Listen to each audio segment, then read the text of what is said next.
सहनाववतु सहनौ भुनक्तु सह वीर्यं करवावहै तेजस्विनावधीतमस्तु मा विद्विषावहै।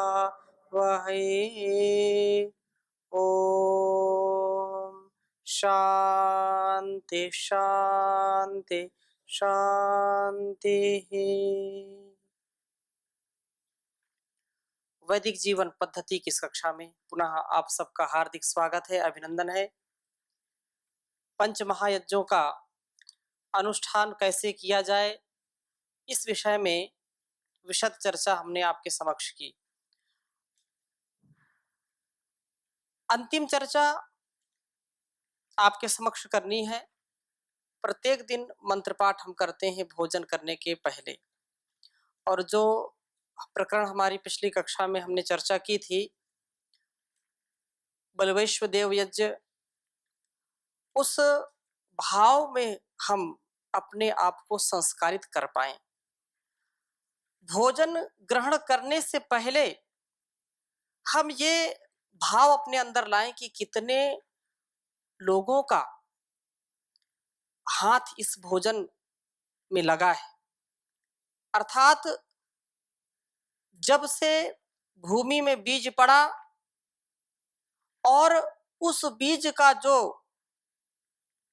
प्रोसेस होते होते अभी मैं भोजन के रूप में उसको ग्रहण कर रहा हूं, तो किसान से लेकर के जो परिश्रम करने वाले श्रमिक हैं, उनसे लेकर के धरती माता से लेकर के जल देवता से लेकर के सूर्य देवता से लेकर के संपूर्ण समष्टि के लिए हमारे अंदर कृतज्ञता का भाव हो, तथा केवल अपने लिए ही उस भोजन का ग्रहण नहीं करना, अपितु जो भोजन का अधिकारी है, अतिथि है, माता पिता हैं, या जो देवता हैं, जो हमारे आश्रित प्राणी हैं, उनको भी हम भोग लगाएं। धर्मशास्त्र मनुस्मृति के कई उदाहरण मैंने पीछे दिए थे, और ये केवल बात सुनने की नहीं है, जीवन में उतारने की है। भोजन करते समय यदि ऐसे भाव आते हैं, कृतज्ञता के भाव आते हैं, तो जो हम शांति का अनुभव करते हैं, जो हम परस्परता का अनुभव करते हैं, और पूरी समष्टि के प्रति हमारा जो भाव होता है वो श्रद्धा से नतमस्तक होने का हो जाता है कि कितना परिश्रम लोगों ने या इस प्रकृति ने, परमात्मा की व्यवस्था ने मुझको पुष्पित पल्लवित करने के लिए, मेरे अंदर जो एक बूंद रक्त का बनेगा जिससे मैं अपने सामर्थ्य को बढ़ाऊंगा। भोजन हम करते हैं, कितनी बड़ी फैक्ट्री लगी हुई अंदर, अगर इस फैक्ट्री का यहां पर हम प्रदर्शन करना चाहें, या ऐसी फैक्ट्री जैसे पेट में है इसको बनाना चाहें, तो मीलों लगेंगे। कोई छोटी सी फैक्ट्री बनाता है तो काफी एरिया तो घेरता है ना। लीवर अपना काम कर रहा है, आंतें अपना काम कर रही हैं, हम ठोस भोजन करते हैं और वो रस में बदल जाता है। रस, रक्त, मांस, मेद, मज्जा, अस्थि, शुक्र, तेज, ओज, इस सप्त धातुओं में कैसे परिवर्तित हो जाता है कोई ऐसा प्रोसेस? कोई नहीं है। तो उस परमात्मा ने जो अंदर व्यवस्था की है और जो बाहर की है, उसमें मैं तो केवल एक उपभोक्ता हूं, और उपभोक्ता जो सच्चा होता है, अच्छा होता है, वो इस समष्टि का ऋणी होता है, और वो अकेले नहीं खाता है। इसलिए हम इस बात पर विचार करें कि अकेला खाने वाला केवल पाप को खाता है, और यही बात चींटी से लेकर के पशु पक्षी, जो गाय, कुत्ते, बिल्ली, कौवे आदि और कृमियों तक का उदाहरण दिया है, और वो बहुत महत्व का है। संसार में कुछ भी निरर्थक नहीं बनाया ईश्वर ने, सब सार्थक है, सब हमारे लिए है। समष्टि के अंदर जो कुछ भी है वो व्यष्टि के लिए है। समाज में और इस संसार में जो कुछ भी किसके लिए है? मेरे लिए है। इसलिए मैं इसका सदुपयोग कर पाऊं और करने का पूरा प्रयास करूं, ऐसा हमारे अंदर भाव होगा तो हम अच्छा जीवन जी पाएंगे। कई बार मैंने इस बात को बताया, छोटा सा घास का तिनका, जो घास नीचे होती है जमीन पर बिल्कुल, और उसको कथानक समझाने के लिए होते हैं कि भाव क्या है, इससे इसका सार क्या है बात का। घास परेशान हो गई कि लोग मुझको बढ़ने नहीं देते, न मेरे अंदर फल बनाया ईश्वर ने, न फूल बनाया, लोग काट देते हैं, मैं पनपने लगती हूँ, लोग काट देते हैं। गाय, भैंस या जो भी पशु पक्षी हैं वो मेरे ऊपर चलते फिरते हैं और मैं दूसरों के पैर के नीचे ही रहती हूँ। अरे कोई अच्छा सा वृक्ष बनाता ईश्वर मुझको, तो मैं भी बढ़िया अच्छे अच्छे फूल और फल देती, लेकिन मुझको तो इस संसार में सबसे निकृष्ट बना दिया। ऐसा हीन भाव उसके अंदर आ गया। घास तो घास है, तृण है, और वो नाराज हो गई, परेशान हो गई। मलमूत्र भी मेरे ऊपर त्यागते हैं लोग, मेरा कोई वजूद नहीं है, कोई अस्तित्व नहीं इस संसार में, मैं इसको छोड़ करके अब वापस चली जाऊंगी, इस पृथ्वी में नहीं रहूंगी, मैंने बहुत अपमान सह लिया। ऐसा विचार करके वो ईश्वर के पास गई। ईश्वर मुस्कुराए, अरे आप यहाँ, मैंने तो आपको पृथ्वीलोक में भेजा था, मृत्युलोक में भेजा था, आप यहाँ? अरे मैं इसलिए आ गई कि आपने मुझको ऐसा जीवन दिया कि मैं उससे बहुत छक गई, परेशान हो गई। क्यों? क्योंकि लोगों ने मेरा मान नहीं किया, और उन्हीं का मान करते उन वृक्षों की, उन छोटे या जो भी पौधे हैं उनकी पूजा भी लोग करते हैं, मुझको तो कोई पूछता भी नहीं है। तो ऐसा अपमानजनक मैं जीवन नहीं वहां व्यतीत कर सकती, इसलिए यहाँ आ गई। अच्छा ठीक है, कोई बात नहीं, आ गए तो आ गए, लेकिन आप पृथ्वी को छोड़ करके आए हो, अब आपके न रहने से पृथ्वी में क्या है जरा उसको देखो। जैसे पूरी घास चली गई, पृथ्वी में घास नहीं है, बरसात हुई, बरसात हुई तो सारी मिट्टी बारिश में बह गई। घास क्या करती? मिट्टी को रोकती है, और घास के नीचे उर्वरा शक्ति भी बढ़ती है धीरे धीरे। ऐसे उसमें जीवाणु, परमाणु वास करते हैं, जिससे फसल में और उसकी शक्ति और बढ़ती है, उत्पादकता बढ़ती है। छोटे छोटे कृमि उसके अंदर होते हैं, घास के सहारे केचुआ आदि रहते हैं, तो उसकी शक्ति को और बढ़ाते हैं। लेकिन घास न रहने के कारण जब मिट्टी बह गई तो सारे केचुए भी बह गए, सारे कीट पतंग बह गए उसके। अब पृथ्वी पर पेड़ भी गिरने लगे, सब हाहाकार मच गया, पक्षियों को बैठने का कोई स्थान नहीं, पशुओं को खाने के लिए कुछ नहीं, चारों तरफ हाहाकार मच गया, त्राहि माम सब पुकारने लगे। ऐसी स्थिति को देख करके घास को, छोटे से तिनके को जो अपने को बिल्कुल तुच्छ समझती थी, उसको एहसास हुआ कि मेरी कीमत कितनी है। यदि मैं पृथ्वी पर नहीं होऊंगी तो पृथ्वी पर प्रलय आ जाएगी। तो तात्पर्य ये है कि संसार का एक छोटा सा तिनका भी अपनी बहुत बड़ी भूमिका निभाता है, और संसार में हम सर्वश्रेष्ठ कहने वाले मानव, मनुष्य, हमारी तो बात ही क्या है। और ऐसी दीनहीन स्थिति में यदि हम विचार करें कि नहीं मैं तो बहुत दीनहीन हूं, इतना श्रेष्ठ जीवन पा करके भी, तो फिर कभी कल्याण नहीं हो सकता है। इसलिए परमात्मा के द्वारा जो कुछ भी दिया गया है सामर्थ्य, जो भी अन्न धन धान्य हमको मिला है, वो केवल मेरा नहीं है, वो केवल मेरा नहीं है, संसार का है, उस परमात्मा का है। तेन त्यक्तेन भुंजीथा माँ गृधा कस्य धनम, किसका है? उस परमात्मा का, उस प्रजापति का है, और उसके द्वारा दिया गया, तो तेरा तुझको अर्पण क्या लागे मेरा।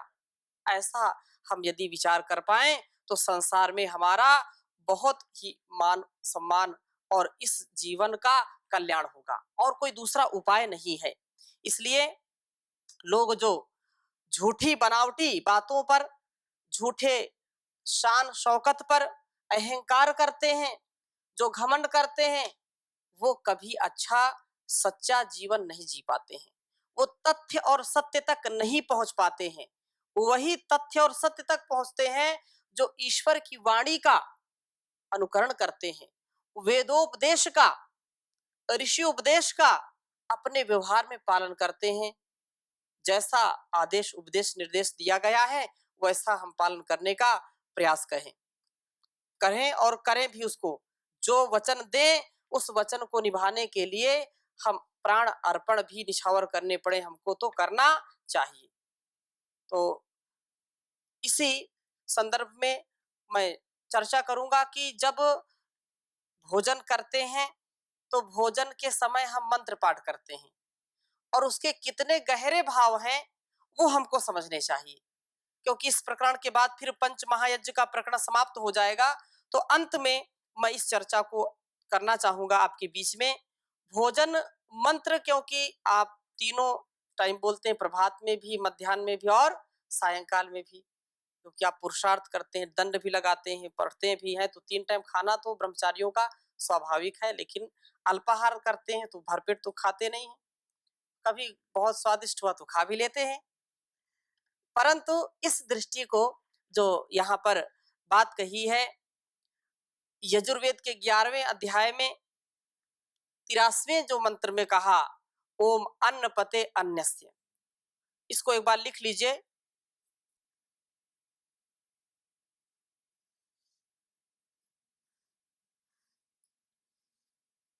ओम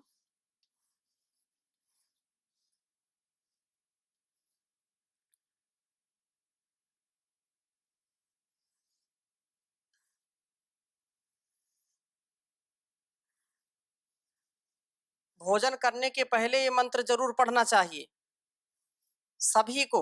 गुरुकुलों में तो ये परंपरा है ही है, लेकिन जो गृहस्थी में अपने जो है परिवार में रहते हैं, समाज में रहते हैं, उनके लिए भी ये भाव अवश्य उनके मन में आना चाहिए।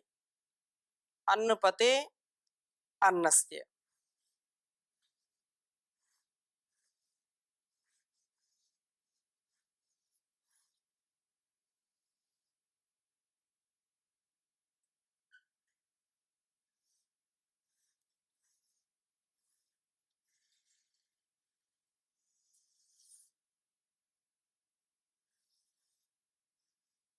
नो देह्य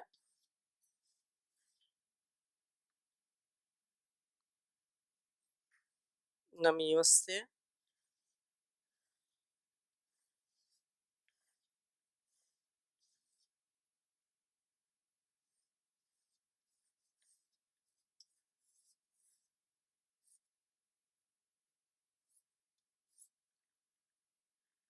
सुष्मिणः।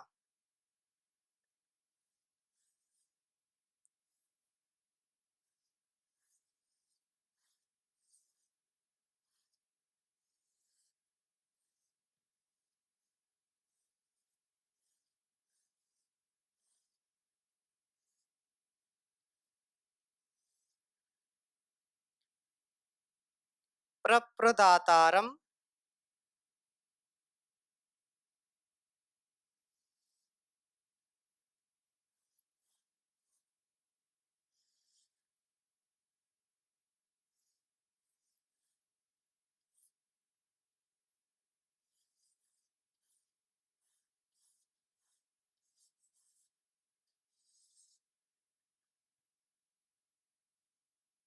तारिश,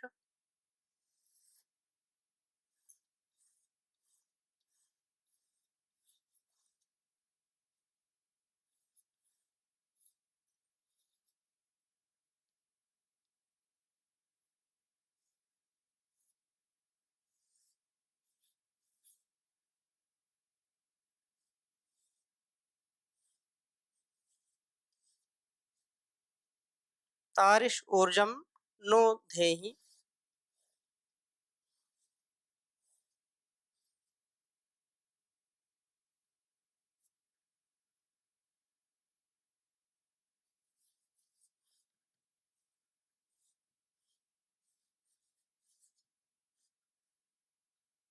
द्विपदे चतुष्पदे।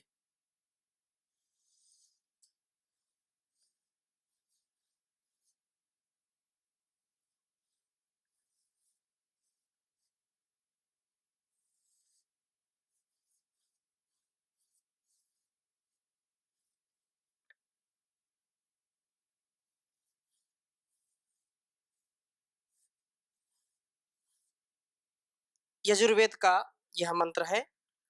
ओम अन्न पते अन्यस्य नो दह्यनमीवस्य सुष्मिणः प्रप्रदातारं तारिश ऊर्जन नो धेहि द्विपदे चतुष्पदे। अब इसका भावार्थ हम समझते हैं पहले, फिर अगला मंत्र लेंगे। कहा कि अन्न, अन्न जो हमको जीवित रहने का सामर्थ्य देता है, जो प्राण शक्ति को धारण करने का सामर्थ्य रखता है।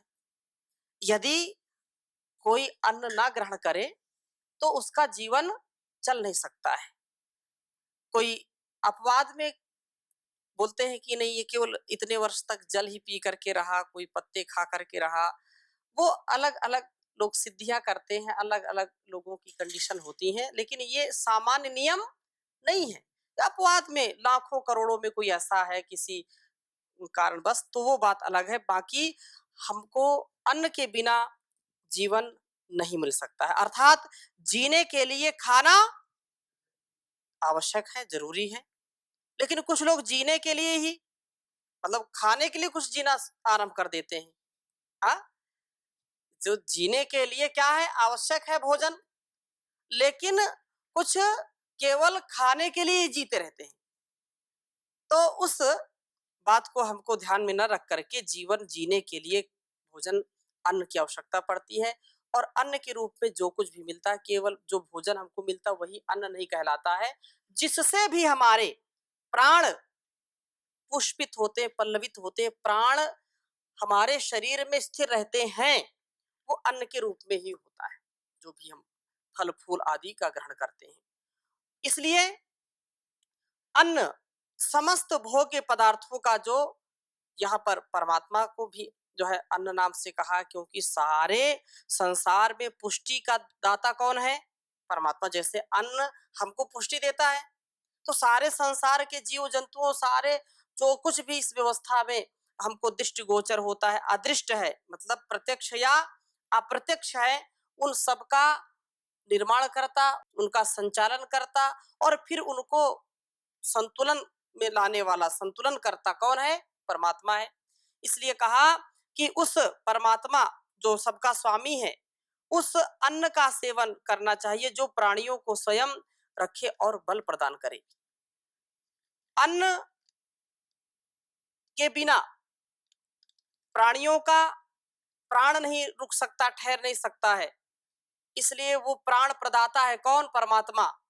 परमात्मा यदि प्रकृति में सामर्थ्य ना दे, प्रकृति में ऐसा जो अन्न के रूप में, फल के रूप में, जल के रूप में हमको दिखाई पड़ता है, हम जिसको वायु के रूप में हम जो ग्रहण करते हैं, वायु भी तो क्या है, प्राण ही है। तो प्राण, प्राणवायु लेते हैं, ऑक्सीजन लेते हैं, और जिससे हमारी कोशिकाएं क्या हो जाती हैं, क्रियाशील हो जाती हैं, ऊर्जा से भरपूर हो जाती हैं। अगर कोई 2 घंटे, 5 घंटे, 7 घंटे, 10 घंटे, हो सकता है 24 घंटे भी यदि कोई जल ना पिए तो जी सकता है।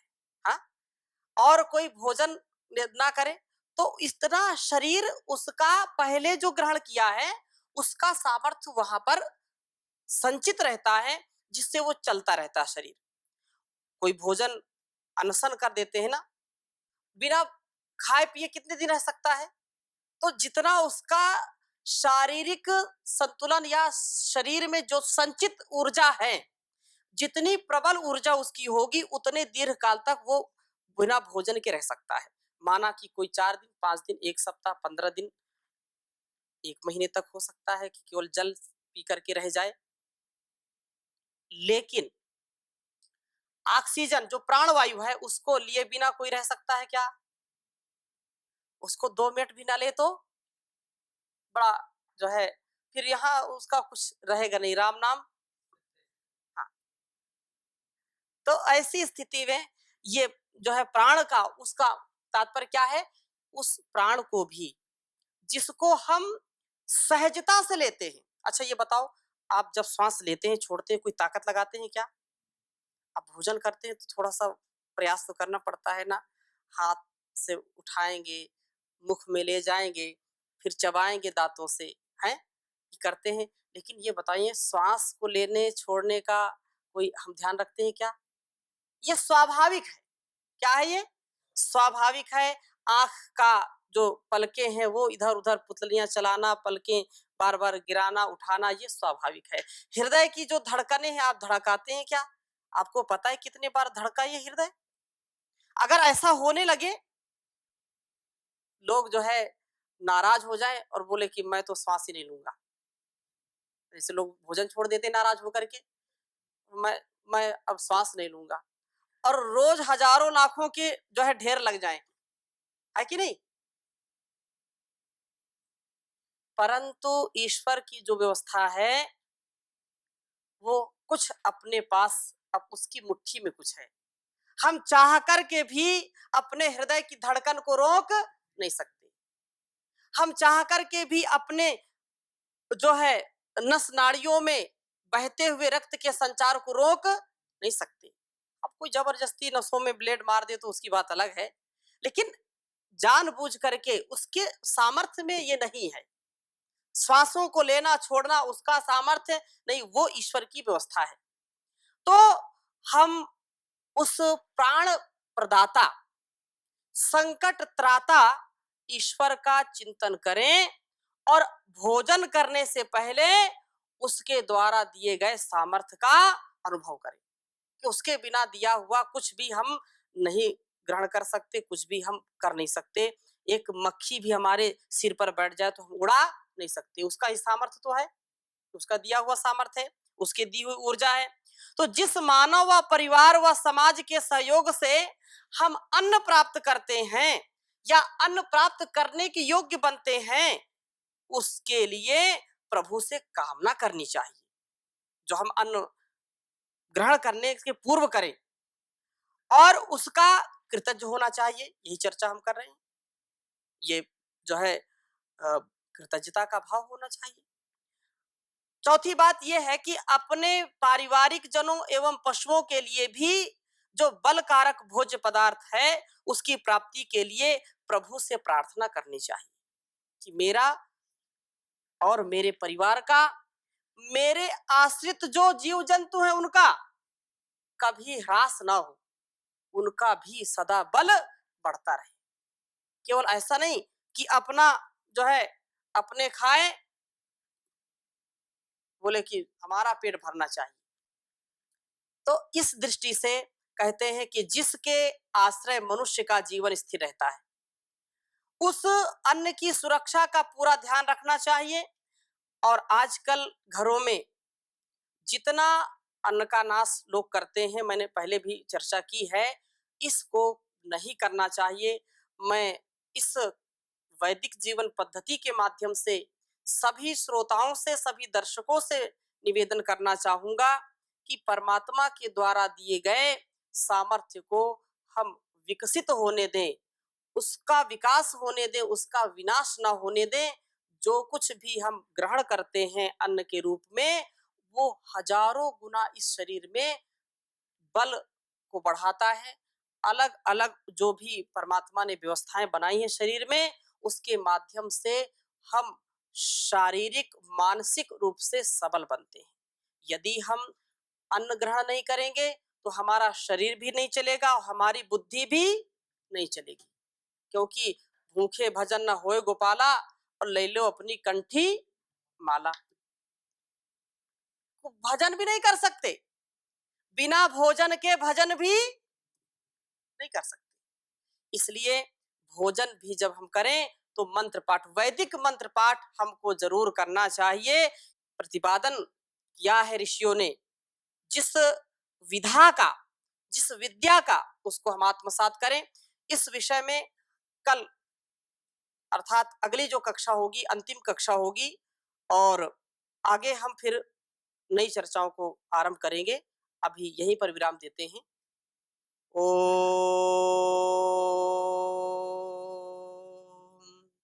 शांति शांति शांति।